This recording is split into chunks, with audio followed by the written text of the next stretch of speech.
تعالیٰ معلوم ہوتا ہے کہ عائشہ کا مرتبہ کیا مقام ہے. عائشہ وہ خاتون ہے, آپ فرماتی ہیں کہ آپ صلی اللہ علیہ وسلم کہ مجھے یہ بہت سے شرف حاصل ہوئے ہیں, اس میں ایک شرف مجھے یہ بھی حاصل ہوا ہے کہ نبی کا انتقال جو ہوا تھا میرے گھر میں ہوا تھا, میری باری میں ہوا تھا, میرے گود میں ہوا تھا. اس حال میں نبی کا سر جو تھا بین سحری اور نحری, میرے سینے میرے ٹھڈی کے بیچ میں تھا. اس حال نبی کا انتقال ہوا تھا. فرماتی ہیں کہ اللہ تعالیٰ نے مجھے یہ بھی شرط کیا تھا کہ آخری وقت میں نبی کا لعاب میرے لعاب سے ملا دیا تھا. وہ یہ ہوا کہ آپ صلی اللہ علیہ وسلم جو ہے مرض الموت کے اندر تھے, بہت کمزور ہو گئے تھے, چلنے کی طاقت نہیں تھی, چلنے کی طاقت نہیں تھی, اپنے بستر پہ پڑے ہوئے تھے, بہت ہی کمزور تھے. اسی اسنا میں حضرت عبدالرحمن بن ابو بکر آتے ہیں, ان کے ہاتھ میں مسواک ہوتا ہے.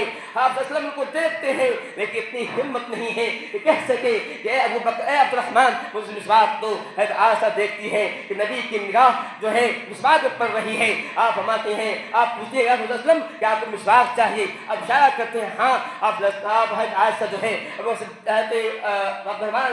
ابو بکر سے مسواک لیتی ہیں, نبی کو دیتی ہیں کہ اب مسواک کیجیے. منہ میں ڈالتے ہیں اور چبانے کی کوشش کرتے ہیں, چبا نہیں پاتے ہیں. مسواک بھی کوشش کرتے ہیں, کوشش بنا نہیں پاتے ہیں. ایسا اس بندھم کو دیکھتی ہیں ان کے جو ہے کہ نبی صلی اللہ علیہ وسلم جو ہے اتنے ناتواہ کمزور ہو گئے ہیں کہ مسواک کو چبا نہیں پا رہے ہیں. آج نبی کے ہاتھ سے اس مسواک کو لیتی ہیں, اپنے منہ میں ڈالتی ہیں, اپنے دانت سے اس مسواک کو نرم کرتی ہیں, کوچی بناتی ہیں, پھر نبی صلی اللہ علیہ وسلم کے ہاتھ میں دیتی ہیں. اب لیتے ہیں جتنا چاہتے ہیں, جتنا دیر چاہتے ہیں اس مسواک کو دانت پر پھیرتے ہیں. اور پھر آپ وسلم جو ہے کہتے ہیں پانی لاؤ. حضرت عائشہ پانی بہاتی ہیں, اس پانی سے آپ وسلم جو ہے چہرے کو دھوتے ہیں, دے دیتے ہیں. پھر کہتے ہیں اللہ رفیق الاعلیٰ, اللہ رفیق الاعلیٰ کہتے ہیں آپ کا انتقال ہو جاتا ہے. یہاں تک آج فرماتی ہیں کہ مجھے یہ شرف حاصل ہوا کہ آپ وسلم کا جو ہے لعاب, میرا لعاب آخری وقت میں مل گیا. یہ مجھ پر یہ بھی اللہ کا رحم ہے, میرے بھی اللہ کا کرم ہے. میں نے کتنے اللہ عائشہ پہ میں نے کتنے کرم ہے. لمبی اس کی فہرست ہے, لمبی اس کی داستان ہے. میں نے کہنا چاہتا ہوں عائشہ عنہا وہ خاتون ہے جو مفسر قرآن ہے.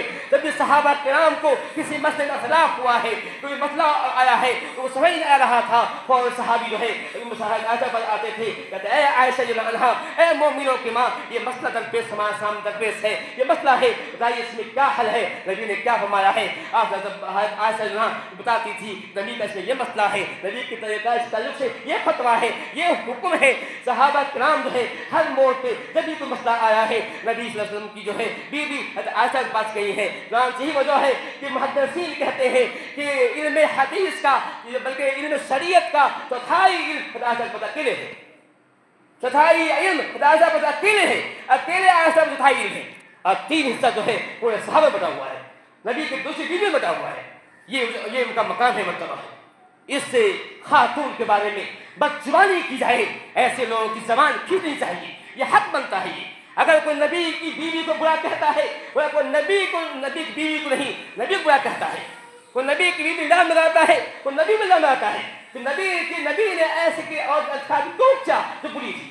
یہ بات میں نہیں کہہ رہا ہوں, میں بلکہ مفسرین نے محدثین کی بات میں اگر کر رہا ہوں, ان کا یہ کہنا ہے کہ اگر کوئی نبی صلی اللہ علیہ وسلم کی بیوی پر الزام لگاتا ہے, وہ نبی صلی اللہ علیہ وسلم پر الزام لگا رہا ہے, تو کہہ رہا ہے کہ نبی نے جانتے ہوئے کہ ایسے اور انتخاب کیا جو بدتمیز تھی, بدچلن تھی, فاحشہ تھی, بدکار تھی, فتو پاکدامنی سے کوسوں دور تھی, جو کہنا